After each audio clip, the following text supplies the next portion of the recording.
Recent టైమ్స్లో మనం చూస్తుంటే స్టార్ ఇమేజ్ కంటే కూడా ఆ పాట అనేది ఎక్కువ డామినేట్ చేస్తూ వస్తుంది. అవును సార్, స్టాండ్ అవుట్ అవుతా ఉన్నాయి.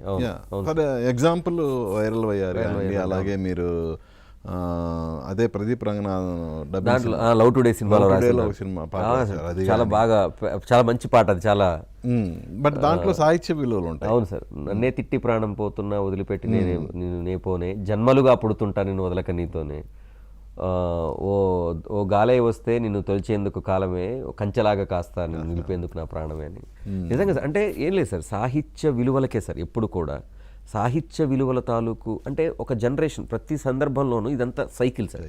ఒకప్పుడు సాహిత్య విలువలు, తర్వాత కొంచెం స్పీడ్ బీట్స్, మళ్ళీ ఇప్పుడు ఎక్కడో సాహిత్య విలువల తాలూకు పరిమళం మళ్ళీ మళ్ళీ అక్కడక్కడ గుబాళిస్తూ ఉంది.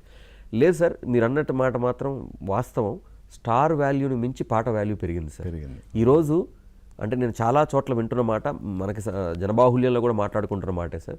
ఈరోజు సినిమా తాలూకు డెస్టినీని డిసైడ్ చేస్తుంది పాటే సార్. అవును, మీ పాట హిట్ని బట్టే అది పబ్లిసిటీ అయ్యి జనాల్లోకి వెళ్తుంది. ఒక పాట అనేది ఇప్పుడు జనరల్గా మనకి మన రాజు రాంబాయి అనే ఒక సినిమా వచ్చింది సార్, చిన్న సినిమా.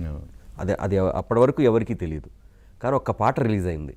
పాట రిలీజ్ అయిపోగానే ఏంటి ఆ సినిమాని చూశారు, మన సోదరుడు మిట్టపల్లి సురేందర్ రాశాడు, చాలా అద్భుతమైన పాట. సురేష్ బాబుల్ గారు మ్యూజిక్ చేశారు, చాలా అద్భుతమైన పాట సార్. అంటే పాటలు ఇది కూడా ఉంది, ఇది మన కోర్టు నానిగారు ప్రొడ్యూస్ చేశారు.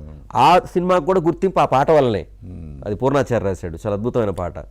సో పాట అనేది ఈరోజు తెలుగు సినిమా పబ్లిసిటీకి, థియేటర్కి జనాలు తీసుకుని రావడానికి కేర్ ఆఫ్ అడ్రస్. థియేటర్కి వచ్చాక మళ్ళీ మన సినిమాని నిలబెట్టేది, కానీ థియేటర్కి లాక్కొని రావాలి చూసారా సార్. ఆ థియేటర్కి లాక్కొని రావడానికి ఎలాగైతే ఎగురుతున్న గాలిపటాన్ని ఎగిరిస్తుంది గాలి అయితే దానికి ఆధారం దారమో, అలాగా సినిమా అక్కడ మనకి వెలుగొందటానికి 100 కారణాలు ఉండొచ్చు, కానీ సినిమా థియేటర్కి జనాలు రావాలి అన్న మొదటి ఆలోచన కలిగిస్తున్నటువంటి మాత్రం పాటే.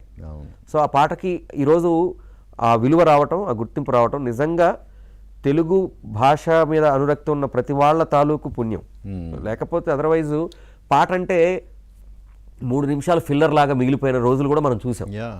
పాట 3 నిమిషాలు ఫిల్లర్ లాగా ఉపయోగపడేది. అలాంటిది ఈరోజు 6 పాటలు ఉండాలి, 6 ఫైట్లు ఉండాలి, ఫిల్లర్ లాగా ఉన్నటువంటి స్థాయి నుంచి మళ్ళీ వెనకటి వైభవం తిరిగి రావటం అనేది ఆ కాలంలో మనం ఉండటం మన అదృష్టం సార్.